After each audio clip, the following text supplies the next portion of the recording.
We like to believe the Middle Ages was an age of superstition and ignorance.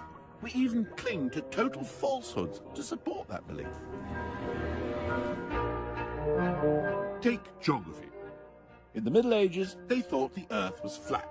It's a well-known fact, except that it's a fact that was made up in the 19th century. Medieval sailors knew the world was round. I mean, how else did things disappear beyond the horizon? So why is it we're so convinced that medieval people thought the world was flat? Well, one of the chief culprits was a 19th century American novelist by the name of Washington Irving. He wrote fantasies. In 1828, Irving also wrote a biography of Christopher Columbus, which included a jolly exciting scene in which, just before his great voyage of discovery, Columbus was confronted by the ignorance and bigotry of the church authorities at Salamanca. They accused him of heresy for saying the world was round, when the church taught that it was flat. Except the church had never taught that the world was flat. The scene was entirely fictitious. Washington Irving's fantasy of Columbus and the bigoted churchmen also panders to another major misconception, and that is the idea that it was the medieval church that suppressed knowledge and that persecuted those who sought to extend the boundaries of science.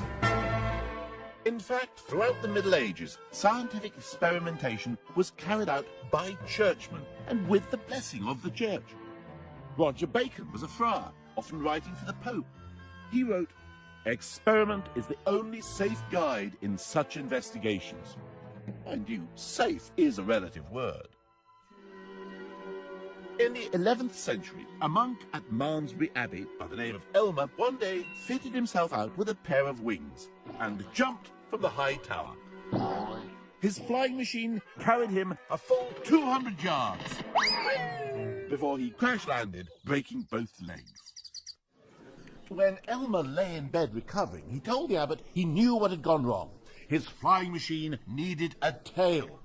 The abbot forbade him to take the experiment any further, and manned flight was put on hold for 900 years.